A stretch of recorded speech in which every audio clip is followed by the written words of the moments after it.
నమస్కారం వార్తలకు స్వాగతం. ముందుగా ముఖ్యాంశాలు. Congress leader Jeevan Reddy press meet, పలు అంశాలపై వివరణ.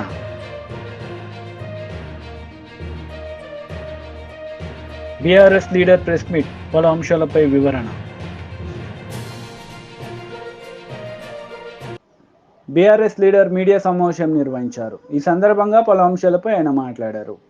రిలీజ్ చేయాలని చెప్పి ఈరోజు క్యాబినెట్లో మీరు చర్చించి రైతాంగం పట్ల ఒక సానుకూలమైన నిర్ణయం తీసుకుంటారని చెప్పి ఆశిస్తున్నాను నేను. ఇదే సందర్భంలో మీరు ఎన్నికలప్పుడు బోనస్ రైతుకి ప్రతి క్వింటాల్కి పంట పండించినటువంటి వరి ధాన్యానికి 500 రూపాయలు చొప్పున ఇస్తా అన్నారు. మీకు అందరికీ తెలుసు, తెలంగాణ రాష్ట్రంలో 1,20,000 ఎకరాల వరి ధాన్యం నాట్లేస్తారు. దాదాపు 1 కోటి టన్నుల వరి ధాన్యం పండుతుంది తెలంగాణలో.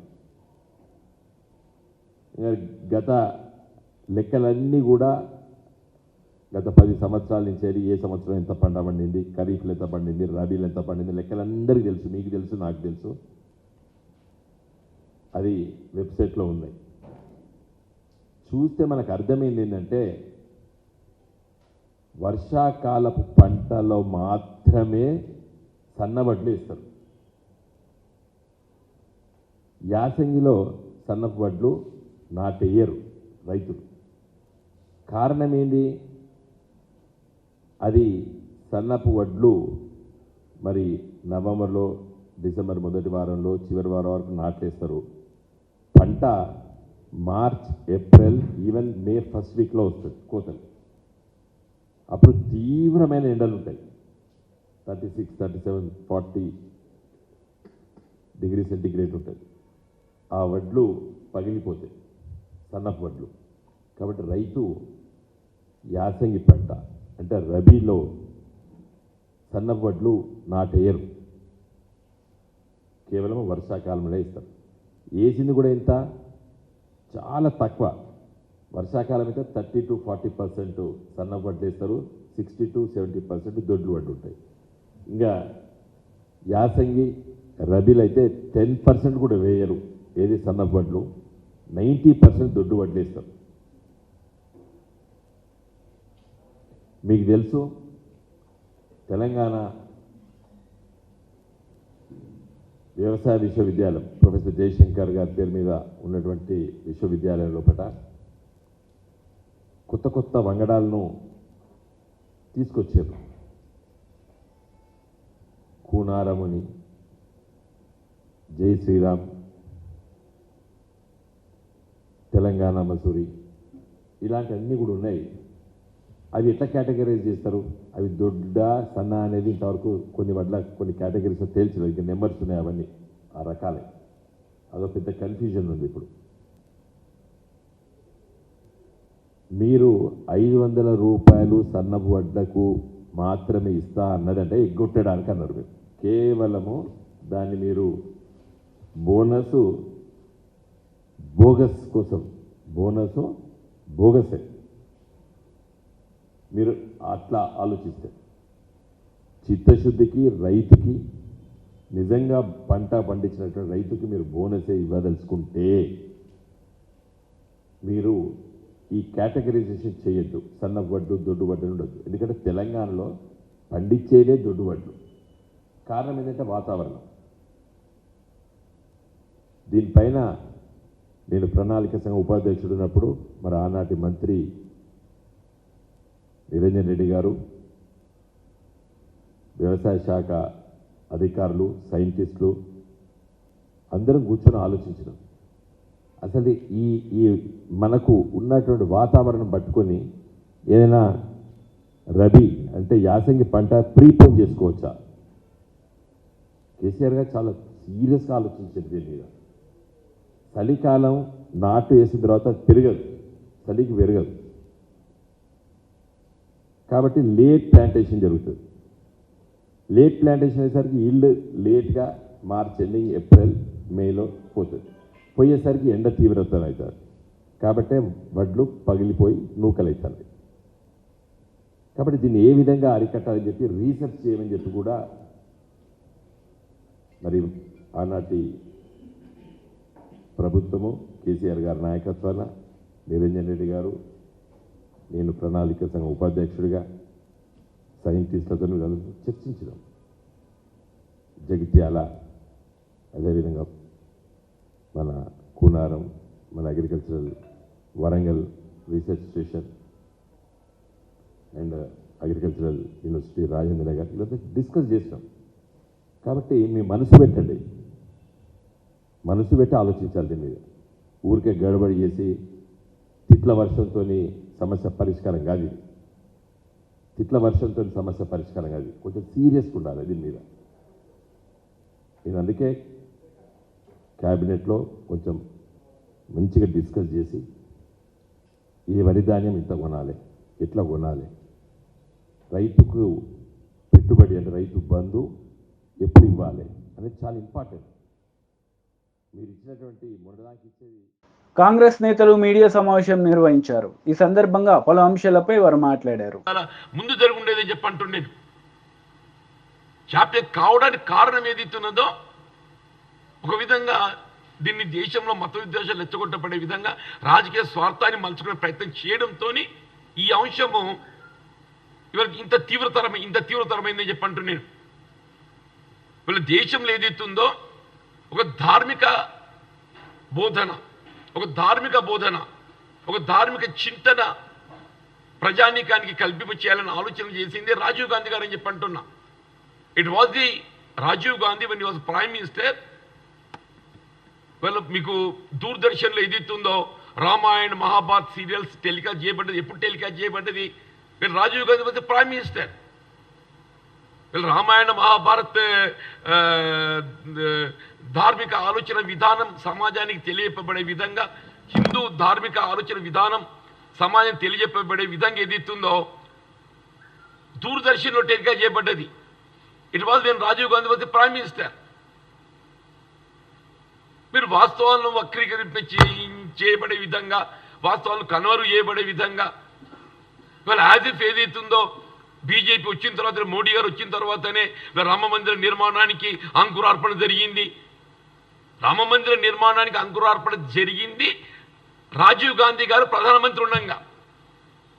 వాళ్ళ అయోధ్యలో రామ మందిర నిర్మాణానికి అంకురార్పణ జరిగింది, శిలాన్యాస్ చేయబడింది. ఎప్పుడు?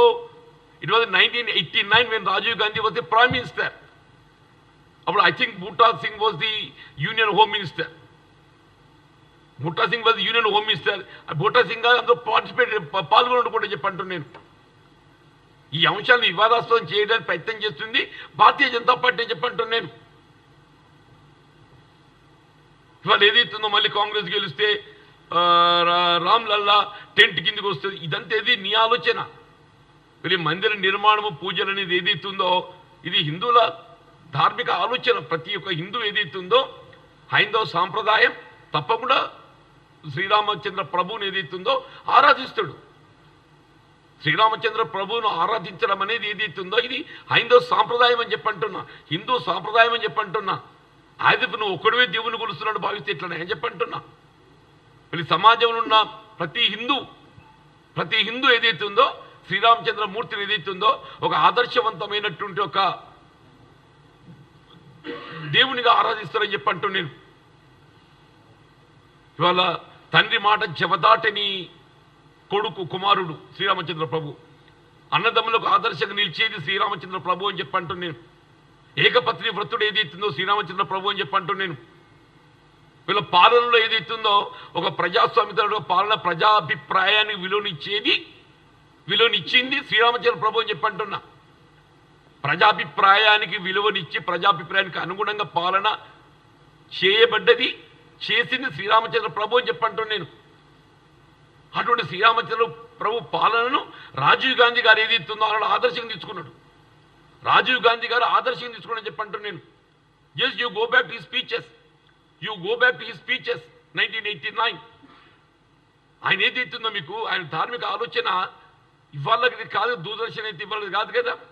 దూరదర్శన్ మీకు భారత ప్రభుత్వం సలహాలు సూచనలకు అనుగుణంగా టెలికాస్ట్ చేస్తుంది కదా. దూరదర్శన్ ఏ కార్యక్రమం టెలి సీరియల్సే మీకు బ్రాడ్కాస్ట్ టెలికాస్ట్ చేయాలన్నా కానీ కేంద్ర ప్రభుత్వ ఆలోచన విధానానికి అనుగుణంగా ఇలా రామాయణ మహాభారత సీరియల్స్ టెలికాస్ట్ చేయబడ్డది ఎవరి ఆలోచనకు అనుగుణంగా టెలికాస్ట్ చేయబడ్డాయి? రాజీవ్ గాంధీ గారి యొక్క ఆలోచన విధానానికి అనుగుణంగా టెలికాస్ట్ చేయబడ్డాయి. అటువంటి ఒక వాస్తవాలను వక్రీకరించే విధంగా కప్పిపుచ్చబడే విధంగా ఇలా కాంగ్రెస్ పార్టీ అయితే కమిటెడ్ ఇలా మత సామరస్యానికి కట్టుబడి ఉన్నటువంటి ఒక రాజకీయ పార్టీగా కాంగ్రెస్ పార్టీ ఏదైతుందో ఒక లౌకిక విధానానికి కట్టుబడి వీళ్ళ ముందుకు పోతుంది. వీళ్ళు హిందువుల మనోభావాలను సాంప్రదాయాలను గౌరవించే ఒక రాజకీయ పార్టీ కేవలం దేశంలో ఏదైతుందో కాంగ్రెస్ పార్టీ మాత్రమే చెప్పంటున్నా. హిందువుల మనోభావాలను సాంప్రదాయాలను గౌరవించే ఒక రాజకీయ పార్టీ కేవలం కాంగ్రెస్ పార్టీ మాత్రమే చెప్పక తప్పదని చెప్పంటున్నా. It is the Gandhi family, it is the Gandhi family I'm telling. మీకు మోడీ గారికి ఏదైతుందో రాజీవ్ గాంధీ యొక్క ఆలోచన విధానం తెలుసుకో ప్రయత్నం చేయి. It was certified by Subrahmanya Swamy. ఇప్పుడు సుబ్రహ్మణ్య స్వామి గారు ఏదైతుందో is alive. Subrahmanya Swamy is alive. Subrahmanya Swamy himself discuss with the media. నిజంగా రాజీవ్ గాంధీ గారికి బ్రతికుండి ఆయనకి తిరిగి అధికారానికి వచ్చి ఉంటే వీళ్ళ అయోధ్యలో రామ మందిరం would have been built long back అని చెప్పని సుబ్రహ్మణ్య స్వామి హిమ్సెల్ఫ్ కామెంటెడ్. సుబ్రహ్మణ్య స్వామి అయితే is not Congress man, is not Congress man. వీళ్ళ కేవలం మీ రాజకీయ స్వార్థం కొరకు ఏదైతున్నదో వీళ్ళ కాంగ్రెస్ పార్టీ ఇవాళ మందిర నిర్మాణం చేయగలిగిన అని చెప్పంటే కేవలం న్యాయస్థానం తీర్పును ఆసరా చేసుకొని మందిర నిర్మాణం చేయడం జరిగింది.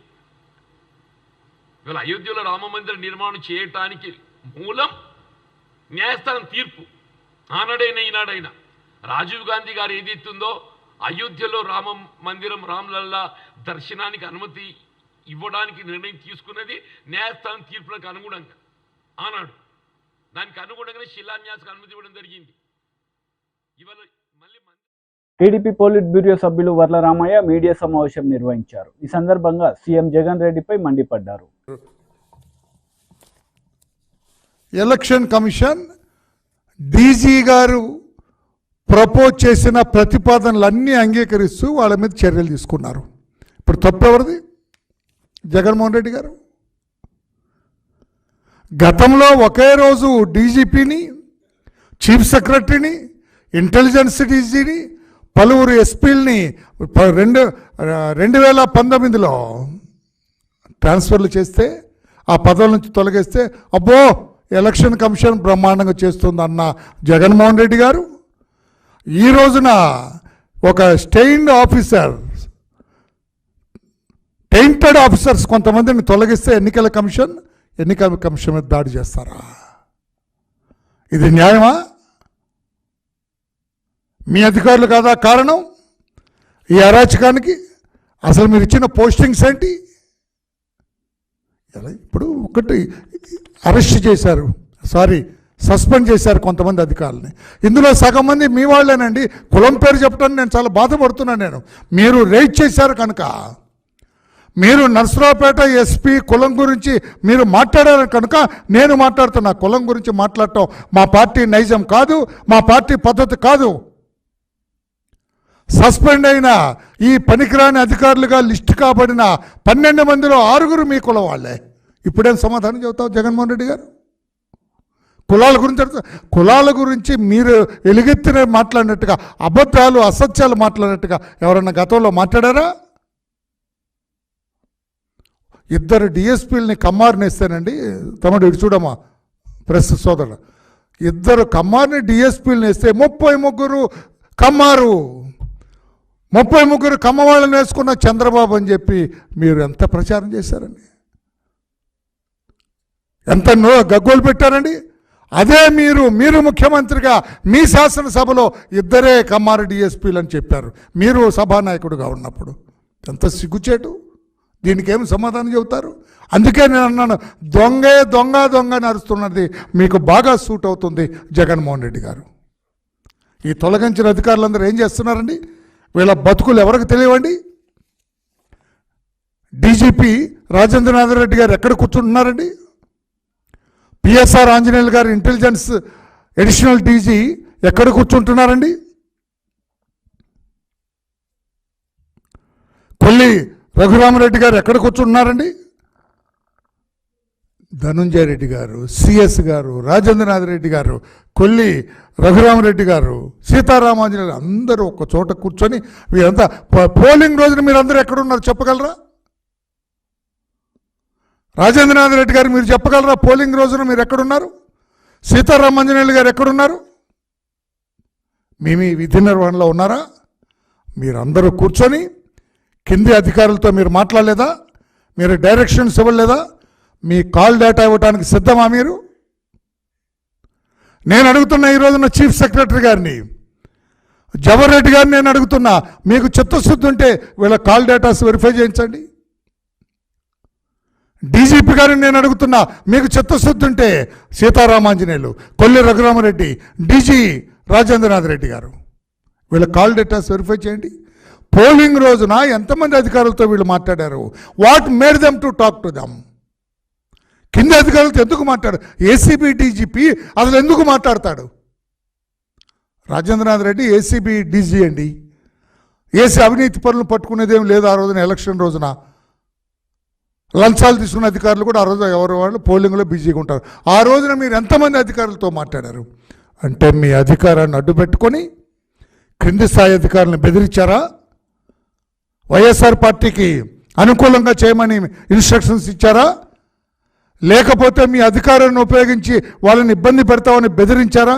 ఏం చేశారు? మీ కాల్ డేటా తీయండి.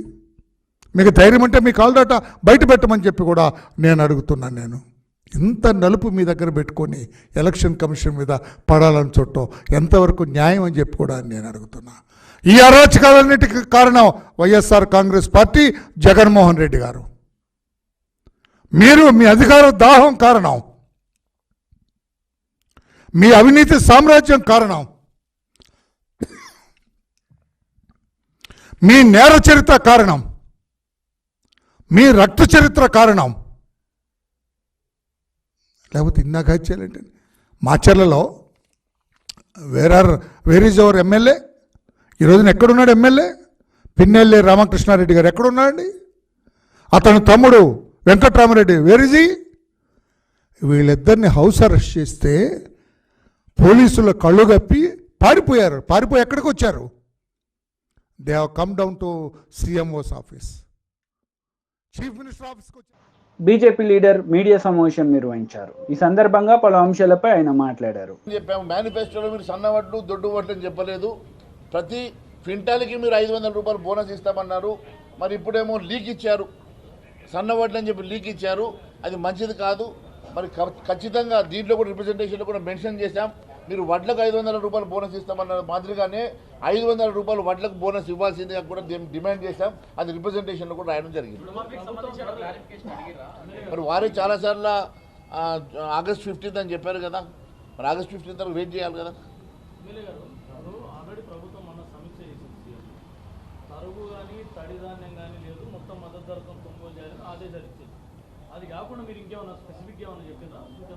అది ఆదేశాలు ఇచ్చినా కూడా ఇంప్లిమెంట్ గ్రౌండ్లో జరుగుతలేదు. మీరు దీన్ని స్పెసిఫిక్ రివ్యూ చేయాల్సినటువంటి అవసరం ఉన్నది. మరి ఇక్కడ ఉన్నటువంటి మంత్రి గారు ఏం ఆదేశాలు ఇస్తూ ఉన్నారో, మరి మీరు ఏ రకంగా ఇది చేస్తూ ఉన్నారో మంత్రి గారిని కూర్చోబెట్టుకొని అధికారులను పిలిపించుకొని దీన్ని స్పెసిఫిక్గా రివ్యూ చేసి గ్రౌండ్ రియాలిటీస్ మీరు వాస్తవాలు తెలుసుకొని అక్కడ ఖచ్చితంగా 1 కిలో కూడా తరుగు లేకుండా గతంలో మీరు ఏదైతే చెప్పారో అదే మాదిరిగా కొనుగోలు చేయాల్సిందిగా మేము మరి వారికి చెప్పడం జరిగింది. వారు కూడా అధికారులను వెంటనే పిలిపించుకొని మాట్లాడడం జరిగింది.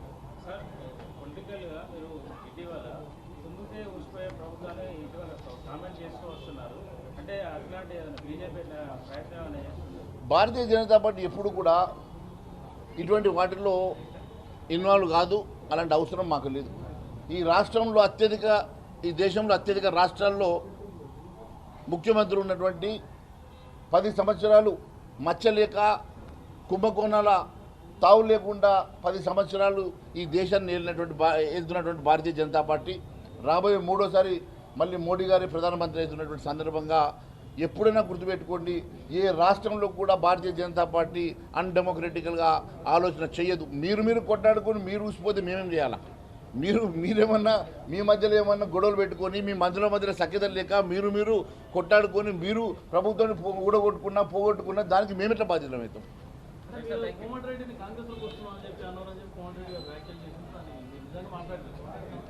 కోమటిరెడ్డి అంటే బీజేపీకి వస్తాడున్నా ఎవరు? అదే చెప్తున్నాను, కోమటిరెడ్డి గారు పొద్దున మాట్లాడినా సాయంత్రం మాట్లాడినా కూడా రిప్రజెంటేషన్ కూడా మరి వారికి మేము ఇవ్వడం జరిగింది. ఈ రిప్రజెంటేషన్లో చాలా స్పష్టంగా ఏ రకంగానైతే రైతులకు అన్యాయం జరుగుతూ ఉన్నదో, ఏ రకంగా మీరు ఇచ్చినటువంటి అంశాలు, ఇచ్చినటువంటి హామీలు నెరవేర్చాల్సినటువంటి అవసరం ఉన్నదో, రైతులకు మళ్ళీ ఇప్పుడు మీరు ఇవ్వాల్సినటువంటి రైతు బంధు, ఆ రైతు భరోసా పేరు మీద ఇవ్వాల్సినటువంటి డబ్బులు కూడా గతం ఇంకా పెండింగ్ ఉన్నాయి. మళ్ళీ ఇప్పుడు జూన్లో వర్షాల తర్వాత వారికి పెట్టుబడులు అవసరం ఉంటాయి కాబట్టి వెంటనే అవి రిలీజ్ చేయాల్సిందిగా కూడా ముఖ్యమంత్రి గారిని కోరడం జరిగింది. దానికి కూడా వారు సానుకూలంగా స్పందించారు. మరి వెంటనే మేము ఇమ్మీడియట్గా దీన్ని అన్ని కూడా ఫుల్ఫిల్ చేయాల్సిందిగా డిమాండ్ చేస్తూ, లేని పక్షంలో రైతుల పక్షాన భారతీయ జనతా పార్టీ పోరాటం చేస్తే తెలియజేస్తా ఉన్నాను. Thank you. రైతు బంధు ఇంకా పూర్తిగా కాలేదు. మొన్న ఎలక్షన్ కోడ్ అని చెప్పేసి కొంత ఆపారు. అది పాత రైతు బంధు. గత ప్రభుత్వము మరి ఇవ్వాల్సినటువంటి రైతు బంధులో కొంతవరకు ఇవ్వగలిగినారు, కానీ మిగిలినవంతా కూడా పెండింగ్ ఉన్నవి కూడా మరి వెంటనే ఇస్తామని. అది లేదు, మొన్న ఎలక్షన్ కోడ్ లేదు. మొన్న ముఖ్యమంత్రి గారే వేస్తున్న సందర్భంగా ఎలక్షన్ కోడ్ ఆపింది. నేను కేవలము కొంతవరకు ఇవ్వగలిగినాము, మిగిలినవంతా కూడా పెండింగ్ ఉన్నాయి కూడా వెంటనే ఎలక్షన్ కోడ్ తర్వాత ఇస్తామని చెప్పారు కదా. దాంతోపాటు ఇప్పుడు కొత్తగా వేయాల్సినటువంటి రైతు భరోసా, ఇప్పుడు ప్రభుత్వం ఇవ్వాల్సిన రైతు భరోసా కూడా గతంలో మన 5 ఎకరాలకు 10 ఎకరాలకు రిస్ట్రిక్ట్ చేయకుండా మీరు ఇస్తామన్నటువంటి రైతు భరోసాని పూర్తిగా గత ప్రభుత్వం ఇచ్చినట్టుగా అందరికీ వర్తింపజేసే విధంగా మీరు మేనిఫెస్టోలో పెట్టిన విధంగా 15,000 కాడికి కూడా మీరు రైతు భరోసాను వేయాల్సిందిగా మేము డిమాండ్ చేశాము. ఖచ్చితంగా మరి వెంటనే వేయడం వల్లనే రైతులకు లబ్ధి జరుగుతుంది, పెట్టుబడి సాయం కింద పనికొస్తుంది. ఎందుకంటే ఒకవైపు మనము బీఆర్ఎస్ లీడర్ మీడియా సమావేశం నిర్వహించారు. ఈ సందర్భంగా పలు అంశాలపై ఆయన మాట్లాడారు. టెండర్లో 330 కోట్ల రూపాయలు అదనంగా కోడ్ చేసిన వాళ్లకు టెండర్లు ఇస్తారా? ఇది కుంభకోణం కాదా? ఇందులో ముఖ్యమంత్రి గారి స్థాయి లాంటి వ్యక్తుల హస్తం లేకుంటే, స్వయంగా సంబంధిత శాఖ మంత్రి గారి యొక్క హస్తం లేకుంటే ఇది సాధ్యం ఎట్లా అవుతుంది? పైగా ఇలా గ్లోబల్ టెండర్ల మీద గతంలో ధాన్యానికి వేసినటువంటి గ్లోబల్ టెండర్దారులు ఎవరైతే ఉన్నారో ఏజెన్సీలు, ఆ ఏజెన్సీలు ఎవరంటే ఇప్పుడు అంటే ఏ విధంగా కుమ్మక్కైందని చెప్పడానికి ఇలా మీ ముందు కొన్ని ఎగ్జాంపుల్స్ పెట్టడం జరుగుతూ ఉన్నది. కేంద్రీయ బండార్ అనే సంస్థ 57 రూపాయలు కిలో బియ్యానికి కోడి చేసిందండి నిన్న టెండర్లో. ఇంకొక సంస్థ ఎల్జీ ఆగ్రో ఇండస్ట్రీ అని 56 రూపాయల 90 పైసలు చేసింది, అంటే 10 పైసలు మాత్రమే తేడాతో చేసింది. మూడో సంస్థ హిందుస్థాన్ ఎంటర్ప్రైజెస్ అనేది కూడా 56 రూపాయల 90 పైసలే కేజీకి కోడి చేసింది. నాకాఫ్ అనే సంస్థ 56 రూపాయల 90 పైసలు మాత్రమే కోడి చేసింది. ఇంత పెద్ద టెండర్లో 2,20,000 మెట్రిక్ టన్నుల సన్న బియ్యాన్ని సప్లై చేసేటువంటి టెండర్లలో 10 పైసల తేడాతో 4 సంస్థలు పోటీ పడడం అంటేనే కుంభకోణం. ఇది మార్కెట్ విలువకు సమీపంలో లేదు, రూపాయి అటు ఇటుగా కూడా లేదు కనీసం. అంటే పూర్తిగా దీన్ని ప్లాన్ చేసి టెండర్ను రిన్యూ చేసి ప్రభుత్వ పెద్దలే ఈ టెండర్ ఈ సంస్థలకు వచ్చేటువంటి కుట్ర చేశారు. పైగా ప్యాడీకి సంబంధించి 35 లక్షల మెట్రిక్ టన్నులు గతంలో ఎట్లయితే గ్లోబల్ టెండర్లు నిర్వహించినటువంటి సందర్భంగా ఆ టెండర్లు దక్కిన సంస్థలే ఈ సంస్థలు. అంటే ప్యాడీకి ఏ టెండర్లు ఎవరికైతే దక్కినాయో ఆ సంస్థలకే మళ్ళా 2,20,000 మెట్రిక్ టన్నుల సన్న బియ్యం సరఫరా సంబంధించి కూడా ఇవాళ కిలోకి 15 రూపాయల అదనపు ధర చెల్లిస్తూ వాళ్ళకు టెండర్లు వచ్చేటువంటి విధంగా ఇవాళ కాంగ్రెస్ పార్టీ ప్రభుత్వము ఇవాళ ప్రయత్నం చేస్తూ ఉన్నది. కాబట్టి దీంట్లో దాదాపుగా 1000 కోట్ల పైచిలుకు కుంభకోణం జరుగుతూ ఉన్నది. రైస్ మిల్లుల దగ్గర అదనంగా టెండర్లు తెలంగాణ ప్రభుత్వం పౌర సరఫరాల శాఖ ఇచ్చింది. ప్రైవేట్ వాళ్ళు టెండర్ దక్కించుకున్నారు. టెండర్ ధర పోగా అదనంగా డబ్బులు వసూలు చేయడము క్వింటాల్కి 230 రూపాయలు అంటేనే ఆ డబ్బులు ఢిల్లీకి కట్టాలి, అధికారులకు కట్టాలి, తర్వాత ముఖ్యమంత్రి పేషికి కట్టాలి, సంబంధిత మంత్రి కట్టాలి అనేటువంటి విధంగా రైస్ మిల్లర్లను వేధింపులకు గురి చేస్తున్నటువంటి టెండర్ దారులపైన చర్య తీసుకోవాలి. పైగా ఎక్స్టెన్షన్ గురించి ఒక కుట్ర జరుగుతూ ఉన్నది. ఎక్స్టెన్షన్ కూడా వాళ్ళకి ఇవ్వాలని, వాళ్ళకు ఇచ్చినటువంటి టైం కూడా అయిపోయింది. వాళ్ళకి 3 నెలల టైంలో వాళ్ళు డబ్బులు కట్టాలి. డబ్బులు కట్టలేదు ప్రభుత్వానికి. వాళ్ళపైన చర్యలు తీసుకోవాల్సింది పోయి వాళ్ళకి ఎక్స్టెన్షన్ ఇచ్చేటువంటి ప్రయత్నం చేస్తూ ఉన్నారు సివిల్ సప్లై శాఖ మంత్రి ఉత్తమ్ కుమార్ రెడ్డి గారు, సంబంధిత కమిషనర్ గారు కూడా, డిఏ చౌహాన్ గారు ఐపీఎస్ ఆఫీసరు. వారు తప్పకుండా కూడా మరి రూల్స్ అన్నీ కూడా ఒకసారి రివ్యూ చేసుకోవాలి. ఇవాళ ఇన్ టైంలో డబ్బులు కట్టినటువంటి టెండర్దారులపైన చర్యలు తీసుకోవాల్సింది పోయి వారికి ఈఓటీ ఇవ్వడం అనేటువంటి ప్రయత్నం చేసేటువంటి ఫైల్ నడుస్తుంది. అది సరైనది కాదు. దాని వెనుక భారీ కుంభకోణం ఉన్నది. ఇలా రైస్ మిల్లర్లను ఎవరిని అడిగినా చెప్తారు. ఇవాళ 57 రూపాయలు కోడి చేసిన సన్నబియ్యము రైస్ మిల్లర్లు కాన్సెంట్ ఇచ్చిళ్ళు సివిల్ సప్లైస్ డిపార్ట్మెంట్కి. ఏమని, మేము 42 రూపాయల నుంచి 45 రూపాయల వరకు వివిధ రకాల మరి సన్నబియ్యాన్ని మేము సప్లై చేస్తాము అని చెప్పి. ఇప్పుడు నేను రవీందర్ సింగ్ గారు మేము గతంలో సివిల్ సప్లైస్ చైర్మన్ చేసినాం. మేము ఉన్నప్పుడు ఎట్లుండేదంటే సన్నధాన్యమైనా దొడ్డు ధాన్యమైనా 20 రూపాయల తేడా ఉంటుంది ఎంఎస్పి, మీకు తెలుసు. 20 రూపాయల తేడా కాడ ఎందుకని చెప్పి యూనియన్ పిలిపించి మాట్లాడి జిల్లా కలెక్టర్ సివిల్ సప్లైస్ అంటే జేసీ గారు వారికి ఇన్స్ట్రక్షన్స్ ఇచ్చి ఎక్కడైతే సన్నధాన్యం ప్రొడక్షన్ వస్తూ ఉన్నదో అక్కడ సన్నధాన్యానికి సేకరణ సంబంధించిన సపరేట్ పీపీసీలు పెట్టి, ప్యాడీ ప్రొక్యూర్మెంట్ సెంటర్లు పెట్టి రైస్ మిల్లర్లకు చెప్పడం ద్వారా ఆ పంటను వాళ్ళ ధాన్యాన్ని దిగుబడి దించుకొని సపరేట్గా ఆనాడు మరి దొడ్డు బియ్యం ధరకే సన్న బియ్యాన్ని ఇచ్చేటువంటి ఆనవాయితీ రాష్ట్రంలో కొనసాగేది. కానీ వాళ్ళ సరికొత్త పద్ధతిలో టెండర్లు అని చెప్పారు, కిలోకు 15 రూపాయలు మార్కెట్ ధర కంటే పెంచారు. సో దీని మీద రేపు ఇవాళ అధికారాలు ఉంటే పోతాయి, కానీ అధికారులు ఇలా జాగ్రత్త వహించాల్సిన అవసరం ఉంటుందన్న విషయాన్ని ఈ సందర్భంగా మీ ద్వారా తెలంగాణ ప్రజానీకానికి చెప్పదలుచుకుని దీని మీద వ్రాతపూర్వకంగా చీఫ్ సెక్రటరీ గారికి, కమిషనర్ సివిల్ సప్లైస్కి వ్రాతపూర్వకమైన ఫిర్యాదు భారత రాష్ట్ర